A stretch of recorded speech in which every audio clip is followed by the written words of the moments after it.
Good morning brother and sister. आज का topic जो हम पिछले लेक्चर में आपने पढ़ा था प्रकाश के अपवर्तन की घटनाएं और प्रकाश के जो अपवर्तन के नियम होते हैं उसके बारे में। और उसके बाद हम जो कंटिन्यू करने वाले हैं वो है आपका अपवर्तनांक।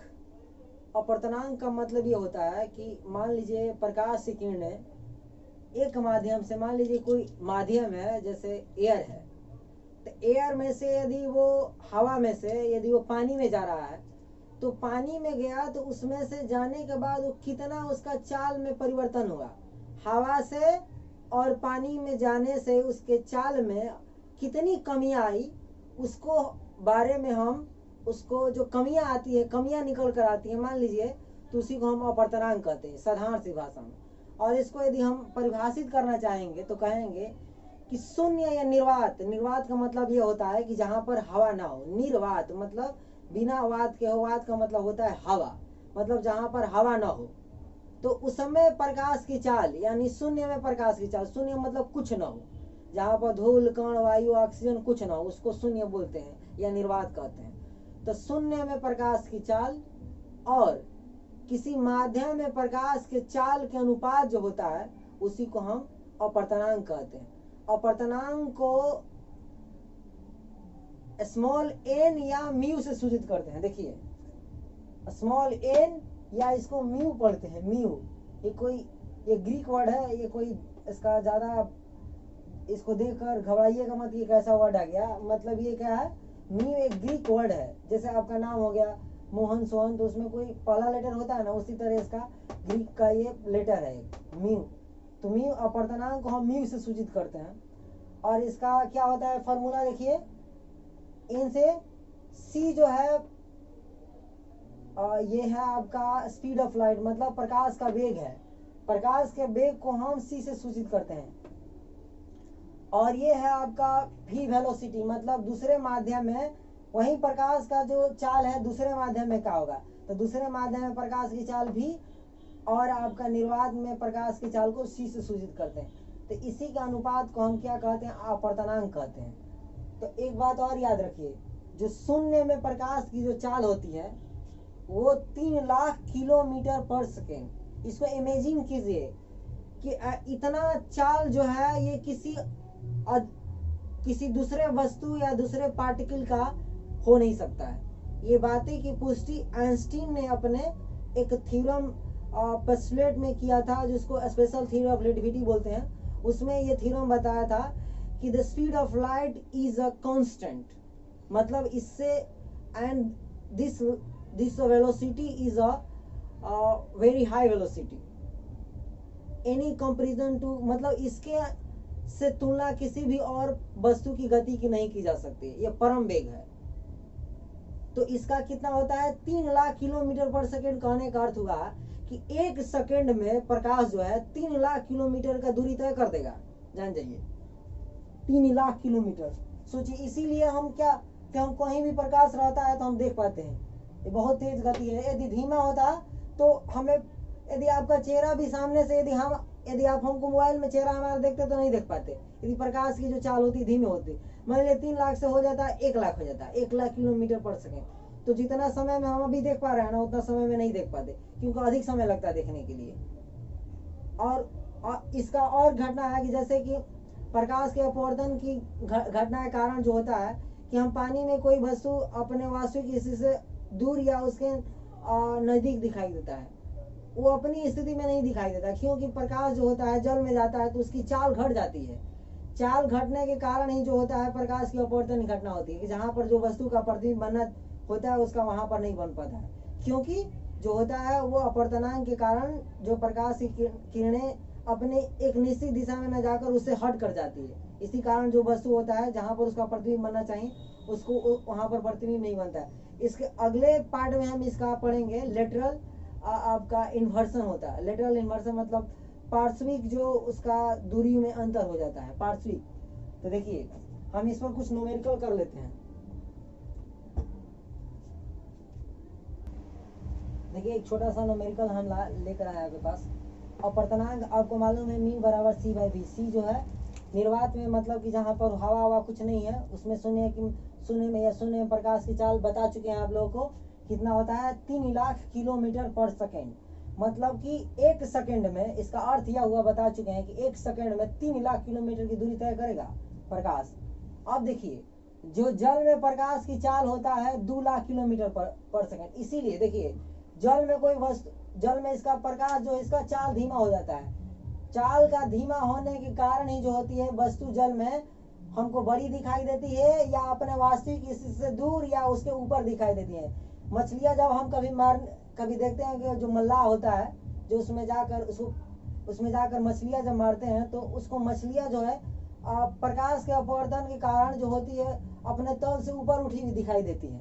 तो ये सब कैसी घटना है, जो रंग बिरंगी जो जितने भी हमें जल में घटनाएं देखने को मिलती है, हम देखते हैं अपने जल में हमारा हाथ जो है अपना वास्तविक से मोटा दिखाई देता है, या उसके बाद जो देखेंगे कि छड़ी जो है, छड़ी यदि हम पानी में डालते हैं तो मुड़ा ऐसा दिखाई देता है, मुड़ा हुआ देखिए ऐसे दिखाई देगा, ऐसे। ये यदि मैं इसमें डालूंगा पानी में तो ये हमको ऐसे दिखाई देगा, ऐसे ऐसे मुड़ा हुआ। या हम बचपन में अधिकतर अपने घरों में करते होंगे कि शीशे की बोतल में अपना पेंसिल डाल देते, कहते करे देखो अरे हमारा मुड़ गया है, देखिए ना। तो ऐसे ऐसी घटनाएं जो होती हैं वो अपने बचपन में हम जो किए हैं, तो क्या है, प्रकाश के अपवर्तन की घटना। वो हम उस समय हमको ज्ञान नहीं होता है कि क्या हो रहा है, लेकिन जो होता है किसके कारण, कि जल में जो होती है प्रकाश जब जाती है ना, तो उसका जो वेग है घट जाता है, और घटने के कारण जो उसका प्रतिबिंब जहाँ ना अपने वास्तविक स्थिति न बनकर उससे दूर बनता है। तो ये जल में इसका प्रकाश का चाल होता है 2 लाख किलोमीटर पर सेकेंड। तब इसका हम अपवर्तनांक निकालेंगे। देखिए, तो म्यू बराबर शून्य में प्रकाश की चाल 3 लाख लिख लेंगे इसको आसानी से।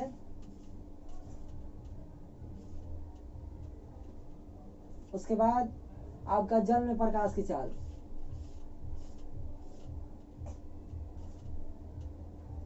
देखिए ये 0 से 0, ये 0 से 0, 0 से 0 कट गया, सारा का सारा कट गया, बचा 3/2।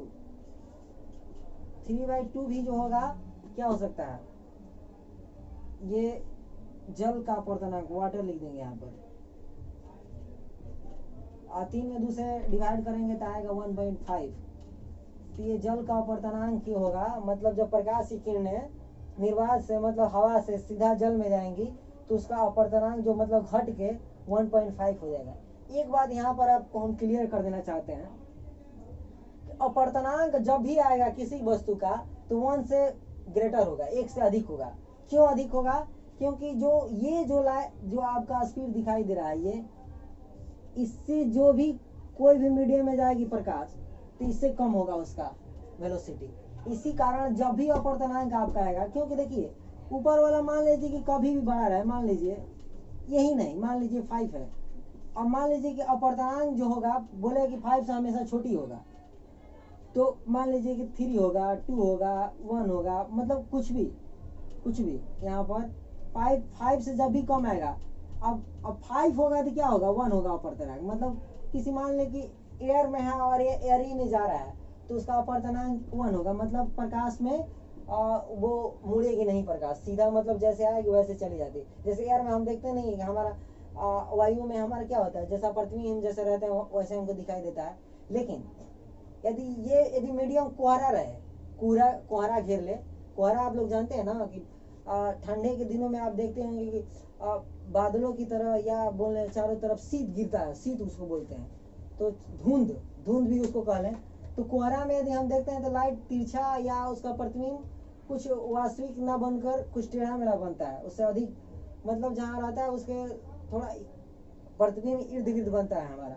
तो ये जो घटनाएं होती हैं अपवर्तनांक के कारण ही दिखाई देता है। या वायुमंडलीय परिवर्तन जो होती है अपवर्तनांक, जो हम देखते हैं रात में जो तारे टिमटिमाना का मतलब होता है चुक-भुक बढ़ता है, उसको हम बोलते हैं टिमटिमा रहा। तो जैसे भूख भाग कुछ चीज बढ़ता है ना, जैसे हम रात में देखेंगे ना तो तारे भूख बढ़ता है।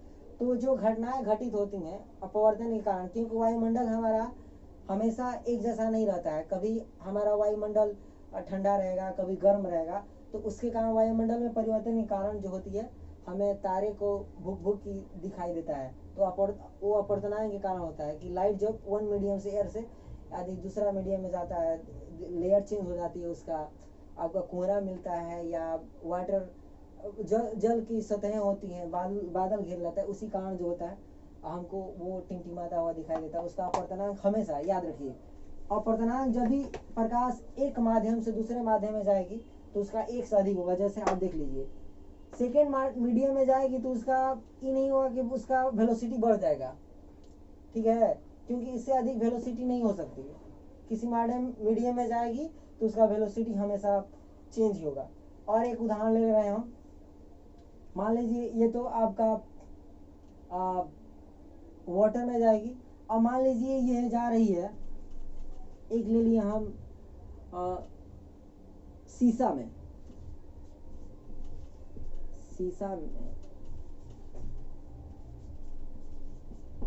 प्रकाश की चाल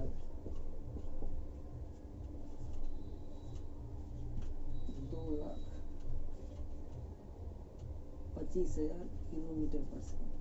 शीशे में प्रकाश की चाल जो होती है 2,25,000 किलोमीटर पर सेकंड होती है।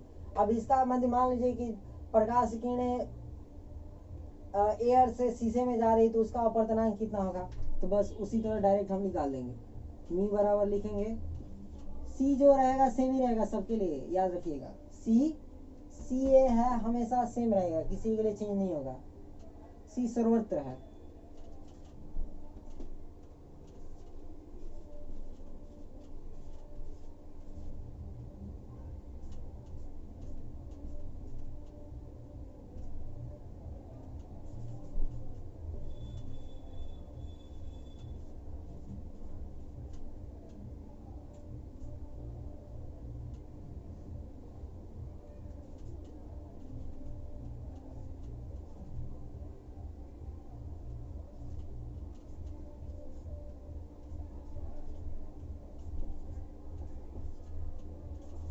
मी बराबर 4/3, यदि 4/3 को हम डिवाइड करेंगे, मी बराबर हमारा आएगा शीशा में, शीशा ग्लास मतलब जी, तो आएगा हमारा 1.333 डॉट डॉट डॉट।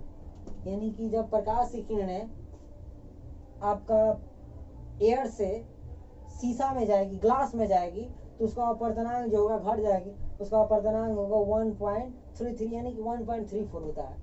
मतलब जब भी अपवर्तनांक होगा 1 से अधिक दिखाई दे रहा है आपको, 1 मीडियम से सेकेंड मीडियम में जाएगी तो प्रकाश का जो होगा वेलोसिटी घटेगी, तो उसका जो अपवर्तनांक होगा वो आपका कम 1 से अधिक होगा हमेशा।